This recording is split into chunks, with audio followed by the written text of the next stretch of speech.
Now the defenders of the stronghold of democracy and of equal opportunity. You and I, as citizens, have the obligation to shape the debates of our time, not only with the votes we cast, but with the voices we lift. The people are looking for honest answers, not easy answers. The very word secrecy is repugnant. Clear leadership. And we are, as a people, Not false claims and evasiveness and politics as usual. opposed to secret societies. As a people, we cannot afford to let any group of citizens or any individual citizen live or labor under conditions which are injurious to the Commonwealth. Black, white, Latino, Asian, Native American, young, old, gay, straight, men, women, folks with disabilities, all pledging allegiance under the same proud flag to this big, bold country that we love. That's what I see. That's the America I know. Not because they are easy, but because they are hard. There is nothing wrong with America that cannot be cured by what is right with America.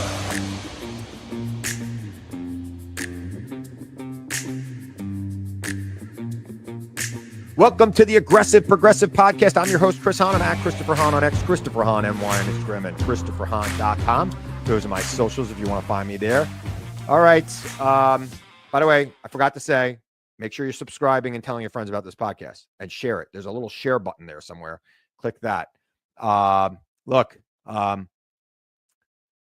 Bernie and AOC are on tour. I think it's a good thing. And I think that the way Republicans are talking about them, I think that's a bad thing. Let's talk about it. I can't be the only one who gets annoyed when people on the right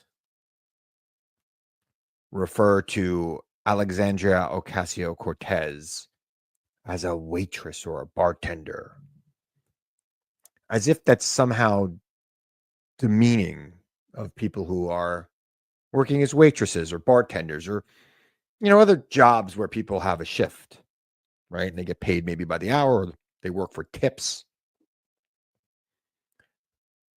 Isn't that the people the right pretend to care about? Like, isn't that how Donald Trump got elected?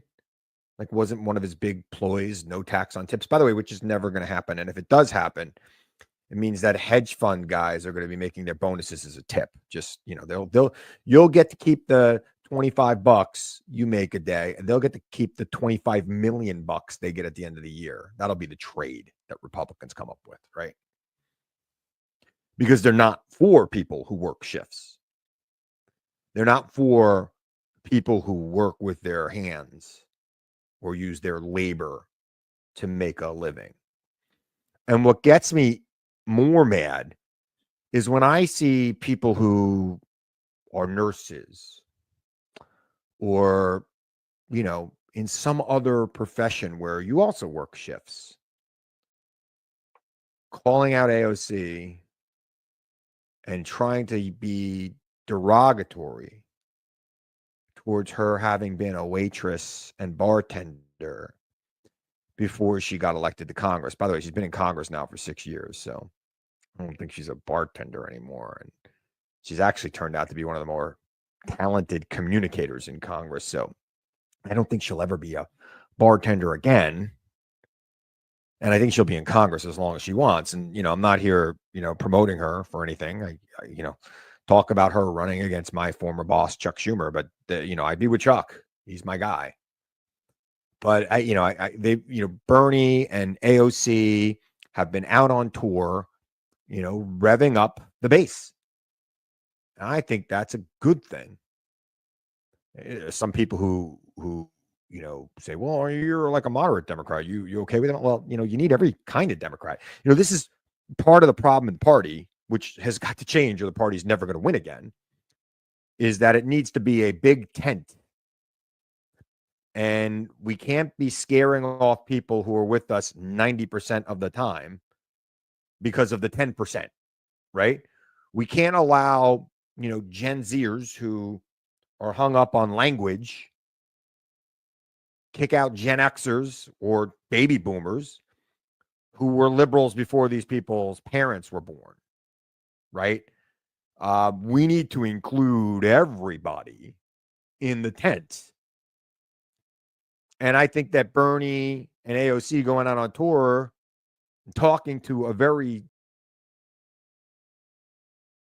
public right now is a good thing. I think that elected officials, public officials, should appear in public all the time.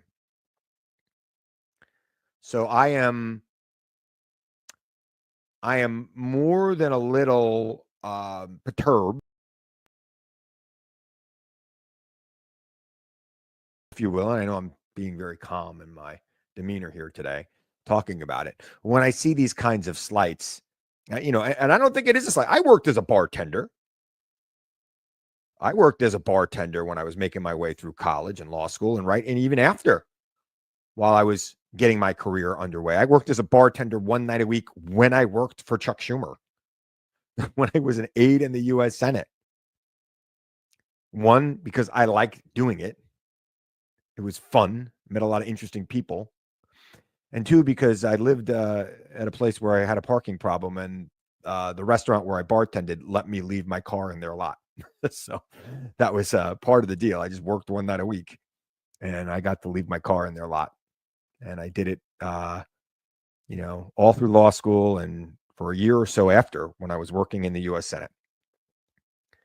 Work on Sunday night, go out there and bartend. Did that make me less of a Senate aide? Less of a force politically? I don't think so. And if you think that her having served as a bartender recently is a bad thing, you are mistaken. Because she met every kind of person, heard every kind of story, and she took that experience with her to Washington, and it formed who she is as a lawmaker. And I actually think it's a good thing. I think everybody in Congress should do one night a week, waitressing, bartending, whatever. Everybody. Maybe they'll learn something that they can actually bring back to Congress about people. But, okay. You don't like the bartender, but you love the billionaire who has nothing in common with you. That is pathetic. That is cult-like thinking. And that is going to lead you to a bad place. I am your host, Chris Hahn. I'm at Christopher Hahn on X, Christopher Hahn NY on Instagram, and ChristopherHahn.com. Look, if you're not already watching me, go to @TheAggressiveProgressive on YouTube, and you can see what I do right here. You can watch me. You could comment. Sometimes I'll get back to you. That's a great place. And if you really just want to email me, go to ChristopherHahn.com. You can email me there. And we could talk about whatever you want to talk about. As long as you're nice. If you're mean, I won't respond. I don't always respond quickly, but I try to always respond. So check me out there as well.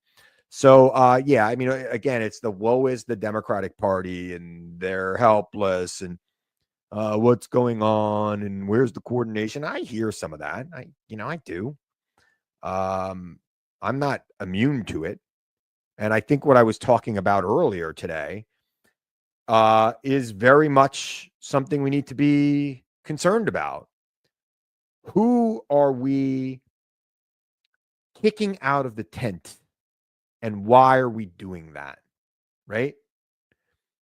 We need everybody who wants to see a better place in our tent.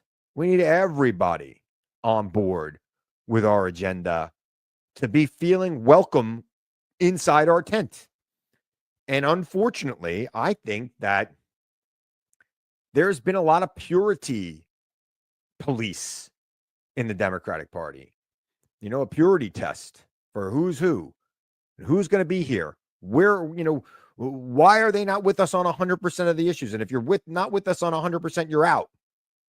And I'm not saying that doesn't happen on the right too. But they seem to ignore it better than we do. Right. I mean, not for nothing. For the better part of the last 50 years, Republicans' main issue has been anti-choice. And they picked for president of the United States a man who, 5 years prior to running for president was a chapter of the Planned Parenthood of America's Man of the Year. Okay. Let's call it what it was. A man who was pro-choice until I think 2015 when he got into the race. And then all of a sudden he's no longer pro-choice. So we have we need to have the ability in this party to start thinking about one thing and one thing only. We need to start thinking about how do we win and who could we bring on board to help us win. Not are they 100% pure, not do they say the right words at the right time, especially generationally. That is a problem, right? And I'm not saying we should bring people in who are going to be intentionally offensive to any group of people. But, sometimes people are not caught up and you got to give them a pass. And good people who are not caught up can get caught up. I mean, I've been times felt where I'm not caught up. It moves fast. So we have to understand that, good people who share our core values are what we want in the tent with us, even if they are not with us on 100% of the issues. God, I'd be okay with them being with us 75% of the time, 55% of the time. Most of the time, I want people who are with me. As long as they're good people who share our core beliefs, right? One of the core beliefs is democracy and how we make it more accessible for people to vote, not how do we exclude people, which is what the Republicans want to do. I want people who believe that Americans should have access to health care.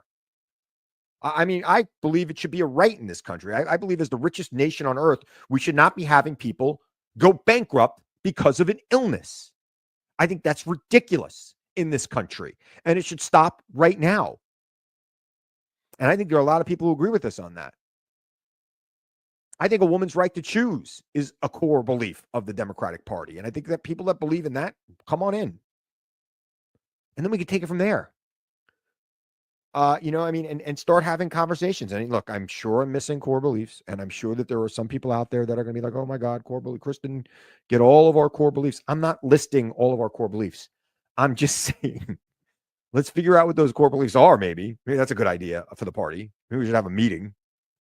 And you know me, I don't like meetings. Have a meeting, have core beliefs, put them out on a chalkboard or something. Let's think of 5 of them. Can't be 100. We can't have 100 core beliefs, but I think 3 to 5 is probably a good idea. Self-determination could cover a whole bunch of things, right? Like we don't have to list all the things under self-determination, but self-determination could be marriage equality.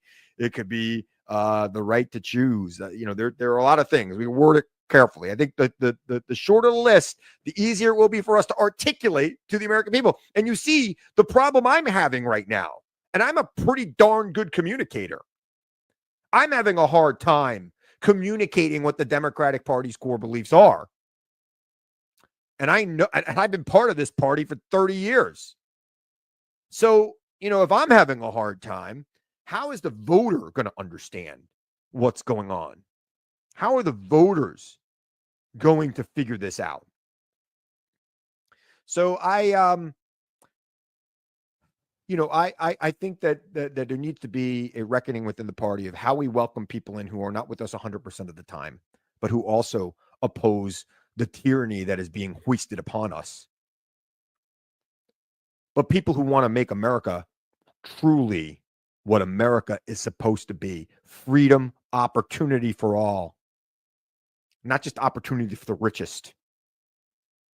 Let's get that together. Let's figure it out. Like I said, I want like 3 to 5 core beliefs. I don't want like 100, because you can't communicate 100. And I think the Democratic Party could figure that out in short order, and they better do it soon, because the clock is ticking. And we don't want time to run out on this country. And we sure as hell want to get in the game, because right now I don't think we are. But we have the building blocks of success. We people who care about this country, and sometimes they care about it so much, and they care about the individual liberties so much that they want to exclude people who are not with them 100%.